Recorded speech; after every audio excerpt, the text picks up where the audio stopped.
I am kind of going to tell you today a little bit about what goes behind closed doors. So today I am meeting with Client Consultations. So I've got a Sweet 16 today. I've got a quinceañera.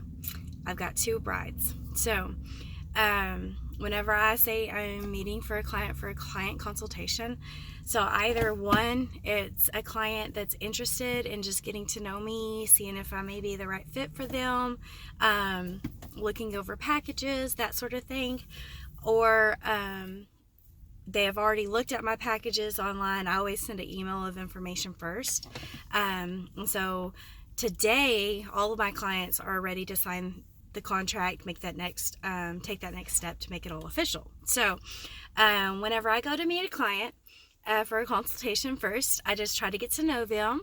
That helps me to decide and try to visualize what their desires are for their images. That's the ultimate goal. I think that it's important that I document every memory for them, to the best of my ability, but also to go in and document it the way that they want it documented. So are they looking for candid moments, which are my personal favorite, but or are they really looking for traditional style wedding? To stay in time, a lot of people just desire those candids, and saying that, there's always those posed group pictures that they've seen or want to do as well. So that's where we start. We just get to know one another, that sort of thing. So, and then we start working on the legal contract. This is where I guarantee you everything that I've told you that I would do for you, everything that I would deliver in the time that I would deliver it.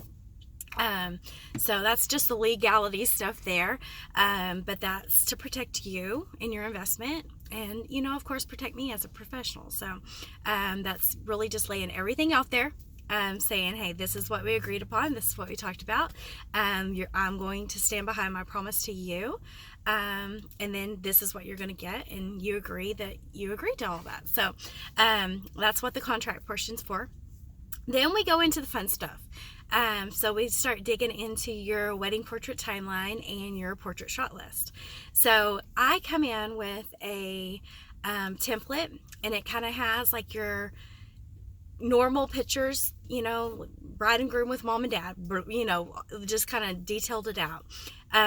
So I come in with this template, and then we sit down and I say, okay, I have bride and groom generation shot. Our bride generation shot. So do you want this shot? And if so, do you want it with you and your mom and your grandmother? Is there a great grandmother or whatever? And a lot of times this is where it starts getting personal. So for instance, the last consultation I had, she was like, yes, I want one with me and my mom and my grandmother, but my grandmother's also giving me a gift.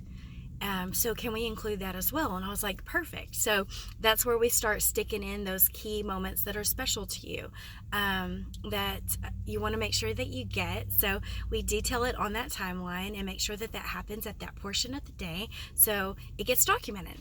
So we do that all the way through all the pictures. So and then to take this one step further, this is also where you say, hey, there is this beautiful gown shot. I've seen it, I just have this envision where all my bridal parties floofing my dress up. It's in black and white, it's a silhouette, whatever. And so then I document that portrait in that space. And then later on, when I send it to her, this is all kind of rough draft form. Whenever I get home, I'll send her this form all typed up, officialized and everything, and she can send me that portrait that she kind of has envisioned that she's seen online or whatever, and we'll actually stick that into her wedding portrait timeline. And so then after I get it all finalized, I will, so that's at home. After this consultation is over and everything, I go home and type it all up, get it finalized. I send it to her, and then it will actually have the picture that she envisioned stuck in that timeline. So it's, think Pinterest board for you.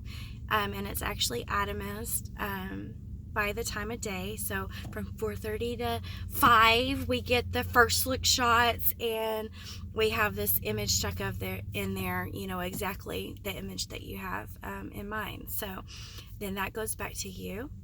You can share that portrait timeline with all of your wedding party, all your family members, so they know exactly where they're supposed to be on the wedding day for their portraits, exactly what time, and kind of the vision that we have. Now, we don't have, not every group is going to have a specific picture, but there are going to be some that the bride and groom just really want to have, or the mother of the groom really want to have. So we make sure that we make time to make all those happen.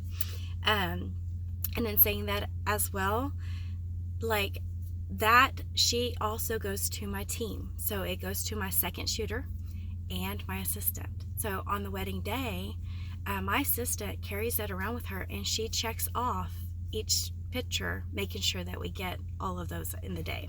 Now, in saying that, there's going to be times that stuff comes up and we don't have the time, or something has come up and we can't make it happen.